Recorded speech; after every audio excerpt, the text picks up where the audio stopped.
German Bundesliga.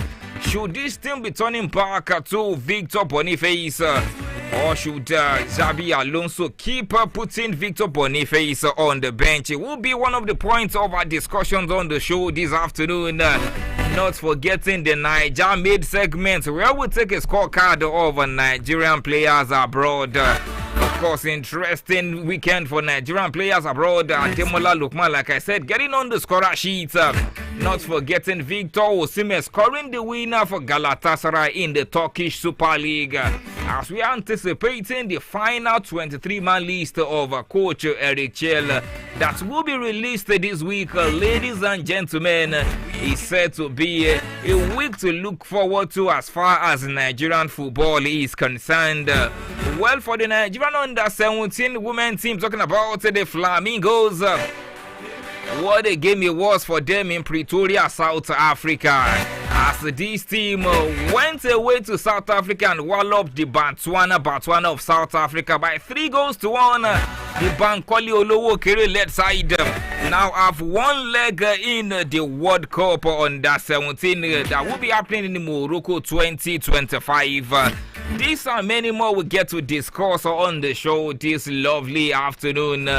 Not forgetting the big one that happened yesterday. No victor, no vanquished between Manchester United and Arsenal. Well, Bruno Fernandes got the very first goal via a free kick for Manchester United.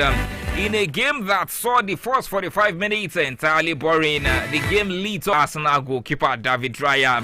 But then Declan Rice told Bruno Fernandes, what you can do, I can do it better, as he also scored the stunning goal to make Arsenal even in that one. Well, the game eventually ended 1-1, and looks like Arsenal are finally out of the title race. 15 points clear, talking about Liverpool right now, and it is just a matter of when this team would be crowned champions of the league after they came from behind to defeat Southampton by 3-1.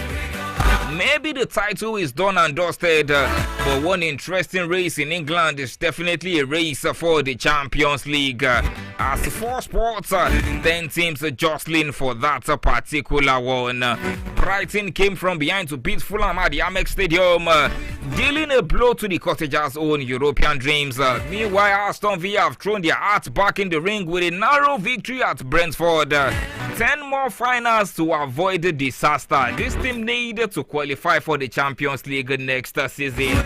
Ladies and gentlemen, welcome on board to I-Sport on I-FLIER 103.3 FM this lovely Monday afternoon. The voice of PELUMI ADEOSUN, the sport umpire, getting ready to take you across the length and breadth of events making the rounds in the sporting empire. Well, I'm not alone on the show this lovely afternoon. Going all the way from home, picking all 3 points. But then, if you look at the kind of opponent they faced in the match day 28, no disrespect to them, but Ikodu City, no doubt, should be picking all 3 points in that game.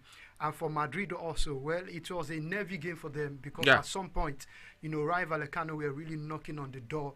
They were a bit confident in their game. And of course, eventually, Madrid were able to pick all 3 points. So, all around the weekend, it was really, really good. Manchester City are doing what Manchester City have been doing so far this season. And for Chelsea also, despite the fact that this team placed 14th in the league, but then anytime it comes to them playing against the big boys, we see how this team does. Played a draw against Chelsea, played out a draw against Liverpool, beat Manchester City. And against Arsenal yesterday, when everyone already ruled them out, despite Arsenal having their own struggles, but they still looked like a solid team going into that one compared to Manchester United poor run of form. But then the game ended 1-1, and it looked like Arsenal even had to beg for a draw in that game, because just like you said, even not for David Raya, we could have been saying a United 3 points in the bag in this one. What has been the secret of United against big teams? Seems Amorim has been working for them. And I think that I will go back to the time of Ole Gunnar Solskjaer. Manchester United, they don't care. They just want to, rely on the counter-attack, sit back and eat their opponent on counter-attack. And that has been working for them since the time of Ole Gunnar Solskjaer. We saw that a bit of that under Eric Ten Hag also, and just yesterday also we saw a bit of that against Arsenal yesterday. So if you look at how well Manchester United have been playing, is about that counter attack. They just want to get the results against the big boys. They don't care if they lose to a certain, Bournemouth or a certain Nottingham Forest. They just want to do well against the big boys. But for them, it's really working out for them so far this season. But if you had to,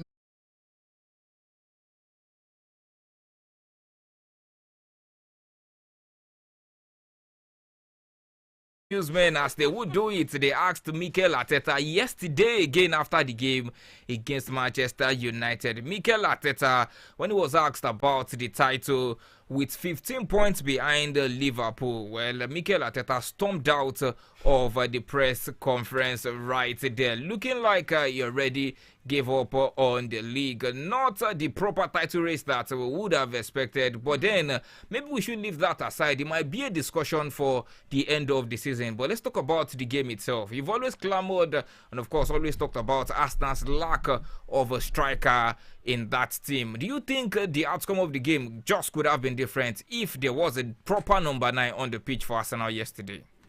I think both teams, I think the lesson kind of learned better defense setup than PSV. So you cannot expect, and then like I always say on the show, that there's a blueprint out there on how to beat Arsenal. Just sit back. And PSV did not do that. They opened up for Arsenal, and then that is the last thing you want to do for, to when you want to play against Arsenal. You cannot afford to, do man to man and open up against Arsenal. And that is what Manchester United did. Newcastle did it already this season. West Ham did it. Every team that has beaten Arsenal or has gotten a point against Arsenal has done it. And Arteta can be really I don't know if he does not learn from his mistakes. There's this thing that you don't know how to break down, teams that are on low block, and he should have found a solution to it by now. Maybe the corner kicks and the set pieces were like the solution he found, but that is even that is no longer working. Sport Princess, please, can you hold your thoughts? Let's take this call. Hello.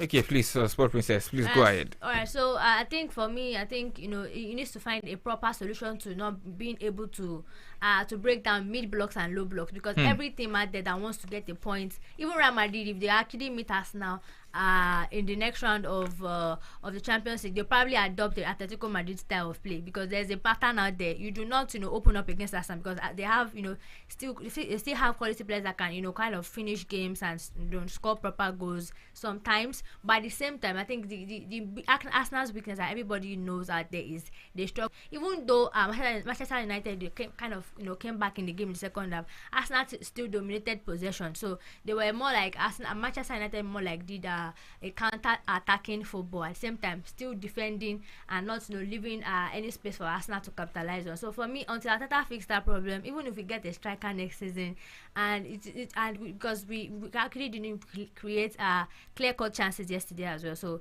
you look at that, even if we get a striker and we don't get creative players inside the team as well, I think they will still struggle. Okay, I really don't think that one is ready for us. Well, you can call us back on 07055001033 or 09054441033. Because of our time, let's leave the English Premier League and let's go straight to the Spanish La Liga. Beyond Sports quickly. We saw Real Madrid beating Rayo Vallecano by 2-1, and they have made the race a lot more interesting. Barcelona were not in action, but then Atletico Madrid suffered a defeat in their own game against Getafe. What are you guys cooking in the Spanish La Liga? Looks like a lot of people have always talked down on the Spanish La Liga, especially how interesting it is when it comes to the title race. But as at now, March 10th, 2025, no one can beat his chest and say this is the team that is going to win the Spanish La Liga title at the end of the season. Interesting time in the Spanish La Liga, and I think I will base that data on the fact that Atletico Madrid has been able to strengthen their team really well. Because if you look at the kind of business they did in the transfer market, they brought on board a whole lot of quality players, and for Madrid, I'm still talking about Atletico Madrid. For them, it's been about Atletico Madrid trying to play low block football. They don't want to come out to attack their opponent. But then Diego Simeone has been able to manage the attacking play of the team, a whole lot of results. You look at the goals they've scored so far this season. You look at their points against Getafe, and a Getafe side that has been struggling this season. That is football for you. That is how well the Spanish La Liga, is spanning out this season. But then talking about who is going to win the league at the end of the day, like I said before the start of the season, I told the people that Rayo Vallecano go in first half stoppage time to have the deficit. Well, Jude Bellingham made his return from a 2-game La Liga suspension, but it was withdrawn late on after falling awkwardly. For Barcelona, that result means they still remain top with a game in hand, while Real Madrid are second in that one. Well, that is via the what do they call it again? The rule that separates them in the Spanish La Liga. Head-to-head, yes, the head-to-head rule in the Spanish La Liga right there. Well, let's leave the Spanish La Liga and let's come back home. We're still in a bit of abroad because we'll still be talking about Nigerian players, but right now it's going to be taking their scorecard abroad. Let's see how Nigerian players performed over the weekend. Let's go join the sports princess. She is here to serve us another one concerning that one. When we come back, we'll talk about the Flamingos, and then we'll talk about Victor Boniface and Emiliano Buendia and Bayer Leverkusen. We'll also talk about the MPFL on the show this afternoon. We'll be right back after the Niger Mid segment.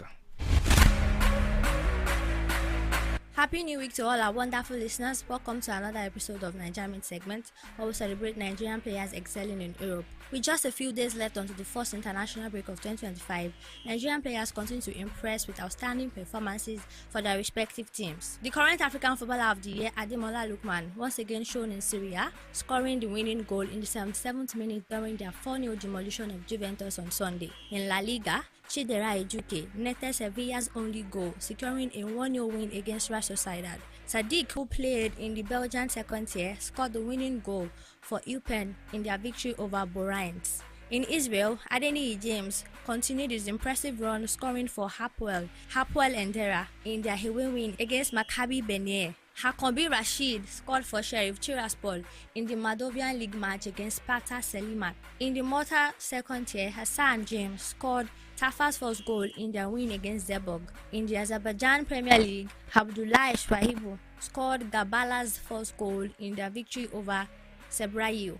Finally, Ebuka John scored Al Masri's only goal in their 3-1 loss to National Bank of Egypt in the Egyptian Cup. That is the wrap on Nigeria Main segment. I am Peace Shabaludu.